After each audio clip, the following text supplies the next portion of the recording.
I went to a Spearmint Rhino with friends and froze when I saw my fiancée, aked, dancing on the pole. When she noticed me, she smirked. Everyone makes money however they can. I said, then you can fund your own wedding. And I never wanted to go that night. It was Ryan's bachelor party, and after a week of deadlines, the last thing I needed was loud music, fake laughter, and the smell of cheap perfume mixed with spilled beer. But the group had been planning it for months. They promised it would be just one night out. Man, don't be the boring fiancé. So I went. We piled into cabs, laughing at jokes that weren't funny, half drunk before we even reached the club. I'd never been inside a place like Spearmint Rhino. The neon lights pulsed like a heartbeat. The music was a wall of sound, and the air felt heavy, like everything in there was pretending to be exciting. At first, I tried to play along.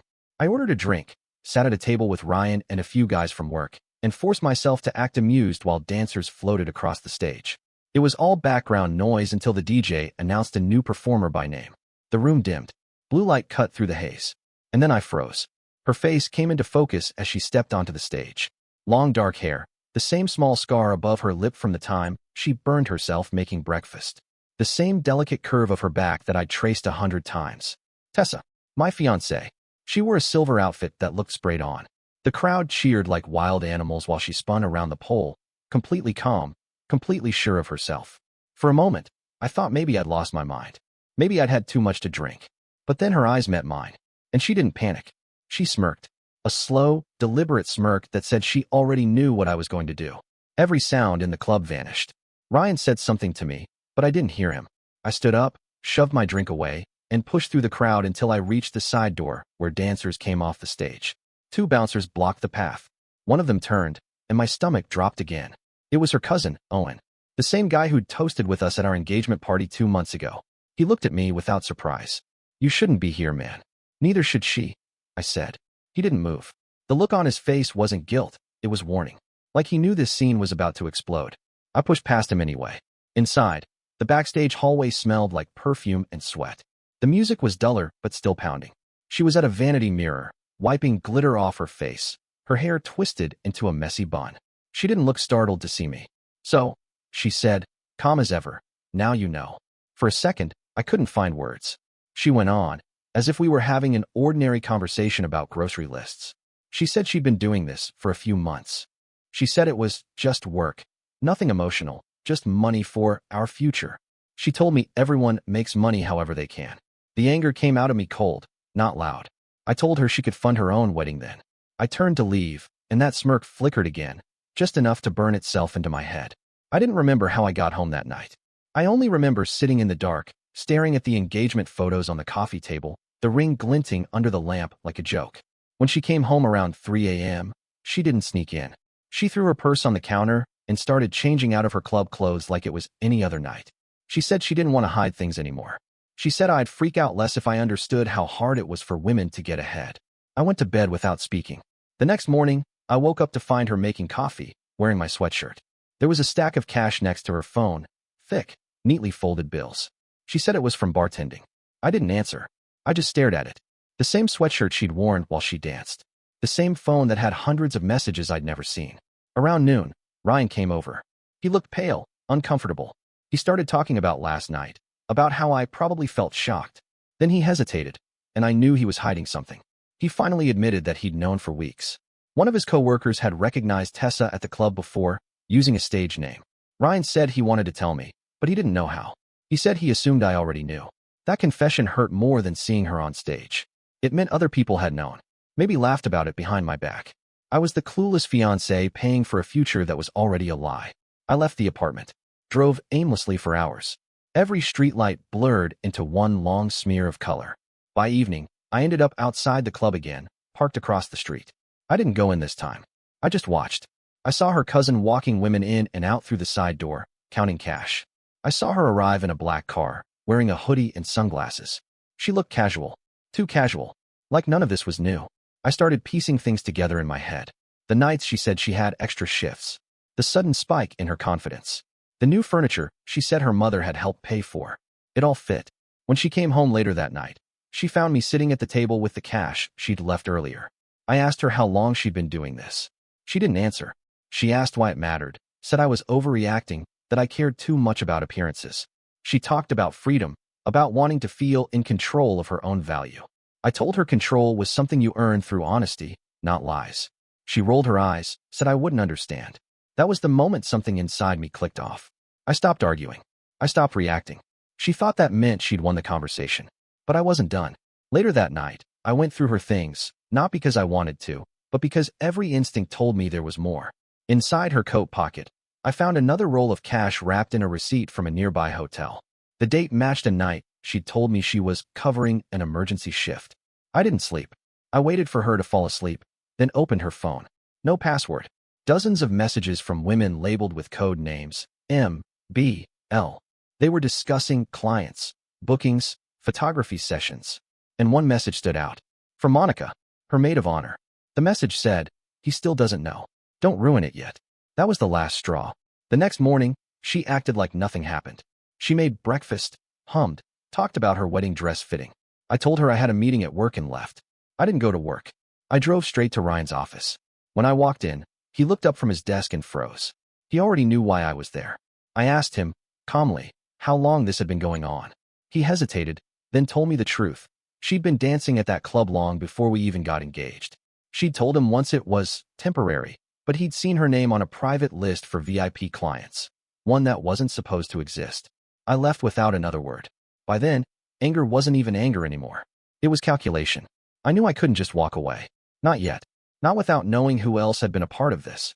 I went home that evening, pretending everything was normal. She was there, on the couch, scrolling through her phone, laughing at something. She didn't notice the look in my eyes. I told her we'd talk later. She nodded, smiling, as if nothing had changed. But the next talk wouldn't be a talk. It would be the beginning of her unraveling. The next morning, I didn't go to work. I sat in my car for nearly an hour, staring at the dashboard, trying to understand where the line between my life and her performance began to blur. Everything in our apartment had her fingerprints on it. Our furniture, our dishes, even the framed photo of us on the mantel. Every object now looked like a prop she'd been paid to arrange. When I finally went inside, she wasn't there. Her things were. Her makeup, her laptop, her jewelry, all perfectly in place.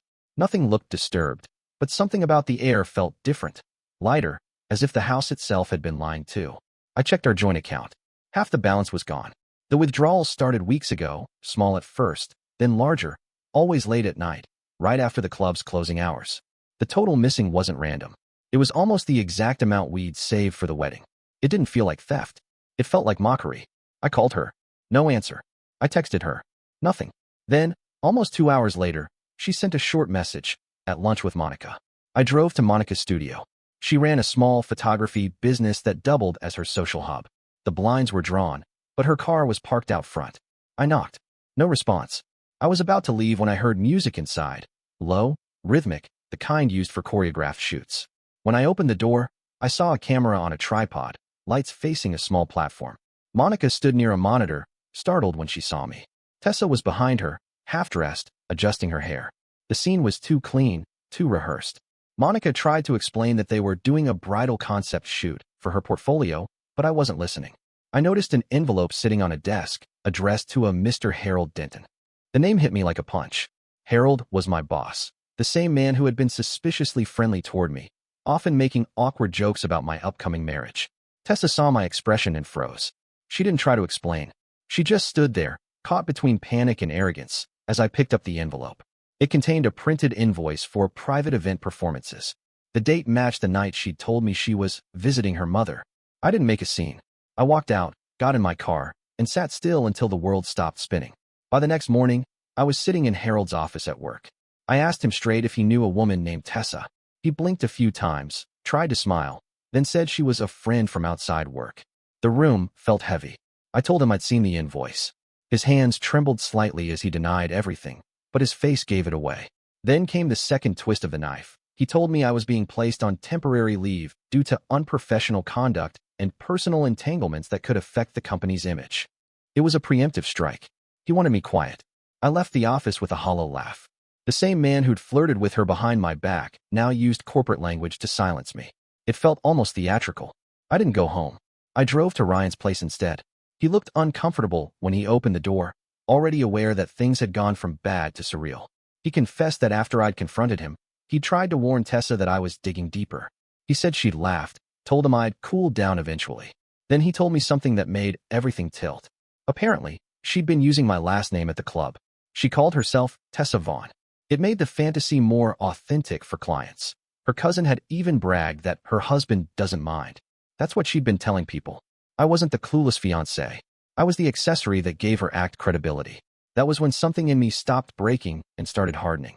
I went home late that night. The apartment lights were on. Tessa was on the couch, wine glass in hand, watching a movie. She looked relaxed, even cheerful. She asked how work was. I said Harold had suspended me. She smirked and said he probably just wanted space. It was that word, space, that triggered something. I told her we needed to talk, and for the first time, her calm cracked. She went on the defensive, accusing me of snooping, of not respecting boundaries. She called it empowerment, said she'd built her own financial base without relying on anyone. Then came her biggest mistake. She said Monica had helped her manage clients discreetly. That one word, clients, confirmed everything. I told her to leave. She didn't move. She said if I kicked her out, I'd regret it, that a lot of people knew things about me I wouldn't want public. She implied she had leverage, private moments, messages, even photos. She said she'd ruin my reputation before letting me humiliate her. That was the final break. I waited until she left for the night. She said she was staying at Monica's.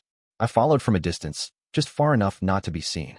They met at a cafe near the interstate, both dressed like they were going on a trip. Monica pulled out a folder, slid it across the table. I watched from outside through the glass.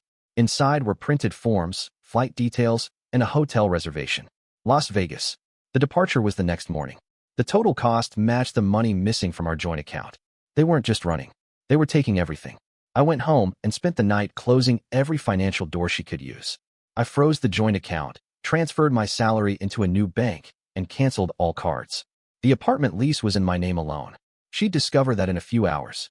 At dawn, I printed a single note and left it on the counter. You can fund your own wedding now. By noon, she was back, angrier than I'd ever seen her. She slammed the door, demanded to know what I'd done. When she realized her accounts were locked, she lost control, pacing the room, muttering that I had no idea what this would cause. She shouted that I'd destroyed months of work. Work. That was the word she used. Not love. Not us. Work. I didn't respond.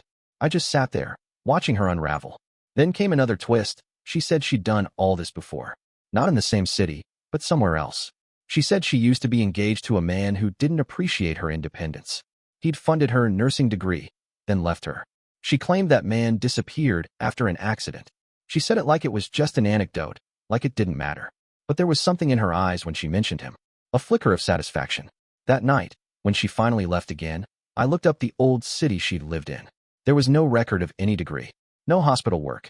But there was a police notice from 2 years earlier about a man who'd reported his fiancée for fraud, then withdrawn the complaint after reaching a private settlement. The name was different, but the story was identical. Her game wasn't new. I'd just been the latest fool. By the end of that day, I wasn't angry anymore. I was focused. She wanted control.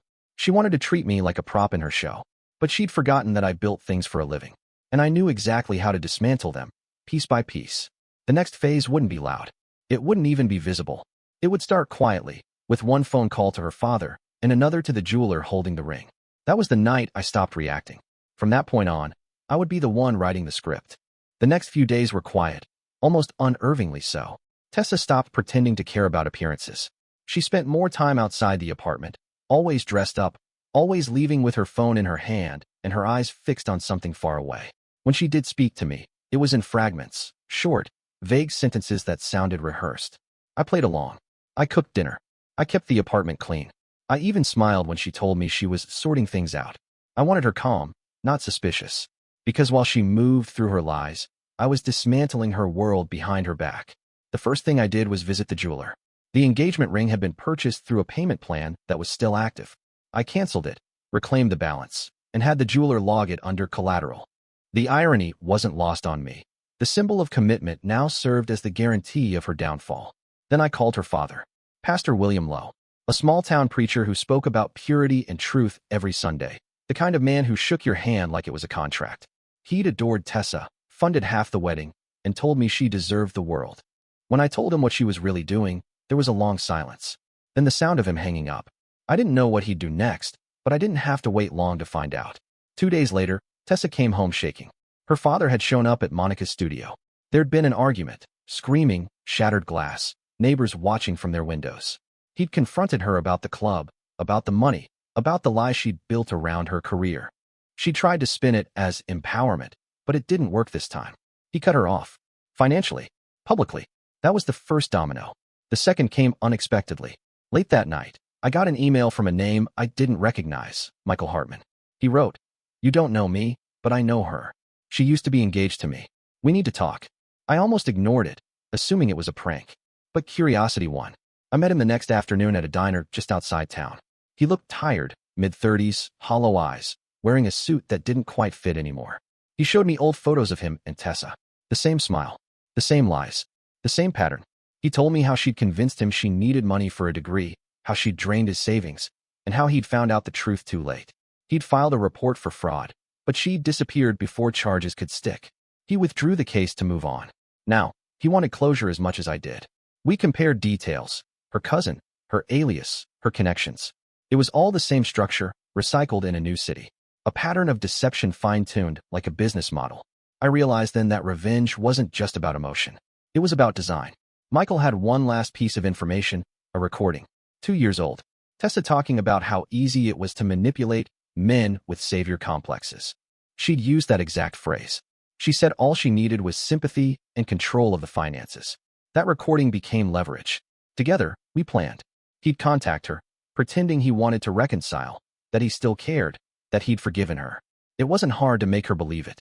People like Tessa always assumed they were one step ahead. A week later, she took the bait. They met at a cafe downtown. I watched from across the street. She hugged him, smiling like nothing had ever gone wrong. They talked for almost an hour. Then she handed him a small envelope. Cash. A peace gesture, she called it. The money was counterfeit. Michael recognized it instantly. We didn't need more proof. She'd crossed into criminal territory without realizing it. That night, I filed a confidential financial report under her name and her cousin Owen's. The paper trail connected their photography business to multiple fraudulent accounts. I didn't include my name anywhere. The authorities would find it eventually, but by then, I'd be long gone from the picture. 2 nights later, she showed up at my door. Furious, shaking, mascara running down her face. She said her accounts were frozen, her clients were calling, and Monica's studio had been searched. She accused me of ruining her. I didn't deny it. She ranted for nearly an hour, pacing the floor, switching between begging and threatening. At one point, she grabbed my wrist, screaming that I'd regret this. That's when I quietly pulled out my phone and pressed record. Her words spilled out, admissions, names, even details about her cousin's involvement. She was too angry to notice. When she finally stormed out, I sent the audio file to her father. No message attached, just the clip. The next morning, my phone rang. It was him. His voice was steady, cold.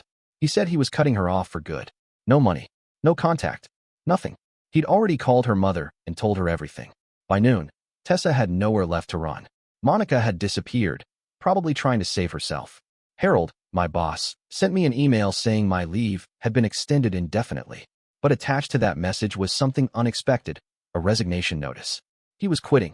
Personal reasons. The rumor around the office was that his wife had seen the invoice I'd left behind. It wasn't part of my plan, but it felt fitting. That evening, as I packed my things, there was a knock at the door. It was Tessa. No makeup, no act, no smile. She said she just wanted to talk. I let her in, but I didn't offer her a seat. She started slow, saying she was sorry, that everything had gotten out of hand. She said she'd never meant for it to hurt me, that she'd been desperate, trying to build something for herself. I didn't interrupt. I wanted her to speak freely. Then she tried one last manipulation. She said we could fix it together, start over, that she still loved me. The performance was almost flawless, almost. I asked her if she'd used that same line on Michael. She froze. The color drained from her face. Then I told her the police might soon have questions about the fake invoices and counterfeit bills. She called me a liar, but her voice trembled. I opened the door and told her to leave before I called the authorities myself. She hesitated, as if deciding whether to beg or threaten again. Then she muttered something under her breath and walked out. That was the last time I saw her for weeks. The following Monday, I met with a contractor friend in another city. He offered me a temporary project, clean slate, better pay. I took it without hesitation. I didn't even tell anyone I was leaving. I packed a bag, left the apartment keys on the counter, and drove off. Before I crossed the state line, I got a call from Ryan. He said the news was spreading fast. Tessa's father had gone public in a sermon, talking about deception within the family. Her cousin had been arrested for financial misconduct. Monica's studio had been shut down for licensing violations. The dominoes had all fallen exactly where they were supposed to. For the first time in months, I felt still. Not happy, not proud, just still. I stopped at a gas station outside the city, bought a coffee, and stood there watching the traffic roll by. The air felt cleaner. My hands didn't shake anymore. I knew she wasn't finished yet. People like Tessa never just disappear. But whatever came next, it would be on her own dime. She wanted freedom. Now she had it. 3 weeks passed before I heard her name again. By then, I'd moved into a small apartment above a mechanic shop 2 cities away. It wasn't glamorous, but it was quiet. The walls didn't echo with her voice anymore, and the air didn't smell like perfume and deceit. I worked long hours, kept my head down, and told no one what had happened. Then one night, my phone buzzed with a message from an unknown number. "You should come see this. Spearmint Rhino. Tonight." It was from Ryan. At first, I thought it was some cruel joke, another reminder of the night everything cracked open. But curiosity has a strange pull when it comes to unfinished things. I drove back, keeping the radio off the entire way, the hum of the tires my only company. When I reached the club, the parking lot looked different, half empty, the neon sign flickering like it was running out of breath. A few police cars were parked out front, their lights washing the pavement in blue and red. A small crowd had gathered near the entrance, whispering. I recognized one of the officers, Detective Leary, a man who'd once come to my construction site to inspect a collapsed scaffold. He was efficient, calm, and disinterested in drama. I walked up to him and said I'd received a message about someone I knew inside. He didn't ask many questions. He just said, "You might want to prepare yourself." Inside, the lights were dimmer than usual. The music was off. The stage looked empty, scattered with glitter and broken glass. 2 officers were speaking with the manager, who looked as if he'd aged 10 years overnight. And then I saw her. Tessa sat on a couch in the corner, her hair messy, her face pale. She wasn't in costume this time.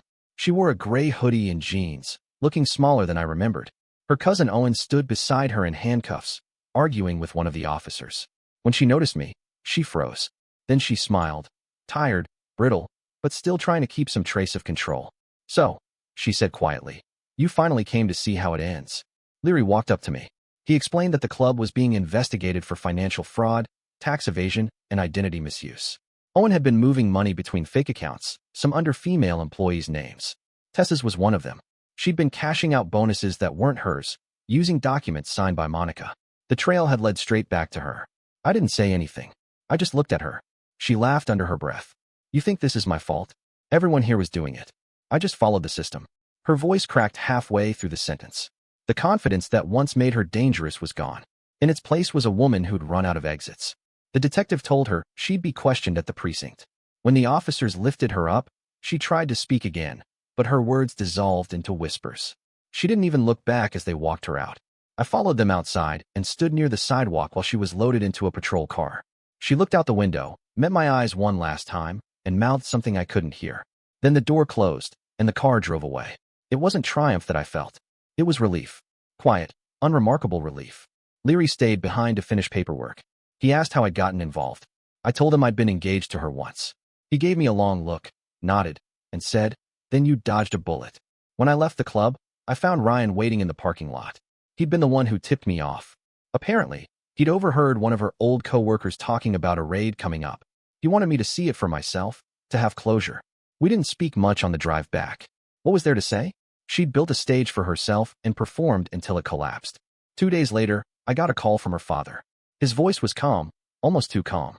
He thanked me for telling him the truth. He said she'd been denied bail and that he was praying for her, not because he wanted her free, but because he didn't know what else to do as a father. He also said something that stuck with me. Some people only learn what peace means when they lose every distraction. I didn't reply. That night, I opened my laptop and checked the local news. Her name wasn't on the front page, but buried deep in a column about a financial misconduct case involving multiple club employees. It mentioned her alias, her cousin, and the owner's cooperation with authorities. No sensational headlines. No drama. Just a quiet fall. That's when I realized revenge doesn't need applause. It just needs silence. Over the next few weeks, I rebuilt my life the only way I knew how, slowly, methodically, like repairing a cracked foundation. I found steady work at a construction firm run by Harold's replacement, a man named Kemp who believed in second chances. He never asked about my past. He just handed me blueprints and trusted me to deliver. Every morning, I woke up before sunrise, brewed coffee, and left for work before the city was fully awake. I liked the quiet. It was the opposite of her world. No neon, no performance, no noise. But closure has a strange way of arriving when you stop expecting it. One Saturday, months later, I was walking downtown when I saw a small crowd outside a street performance. A guitarist was playing under a flickering streetlight, singing the same song that had played that night at Spearmint Rhino, the night I'd first seen her on the stage. For a second, the sound pulled me back there. The lights, the smirk, the shock. But it didn't hurt anymore. I dropped a few dollars into the guitar case and kept walking. Later that evening, I received one last message from an unknown number. I know you hate me, but you were right. I did fund my own wedding, straight into the ground. No name attached, but I didn't need one. I deleted it without replying. That night, I slept better than I had in years. By morning, she was a memory that didn't sting anymore. Just a warning carved into my past. A lesson about how easily love can be staged if you stop looking at what's real. And maybe that was the real ending. Not the arrest, not the scandal, not the silence afterward, but the moment I realized that peace isn't revenge. It's distance. She had always chased attention. I finally found peace by vanishing from her audience. A few months later, I got a promotion. My new boss, Kemp, said he'd read my application and was impressed by how I handled conflict. I almost laughed at that. He had no idea what kind of conflict I'd lived through. But I accepted the raise, thanked him, and went back to work. On my way home that day, I passed by a jewelry store. The window display caught my eye. Rings, shimmering under soft yellow light. The same model as the one I'd once bought for her sat at the center, labeled New Beginnings Collection. I looked at it for a long moment, then turned away and walked into the rain.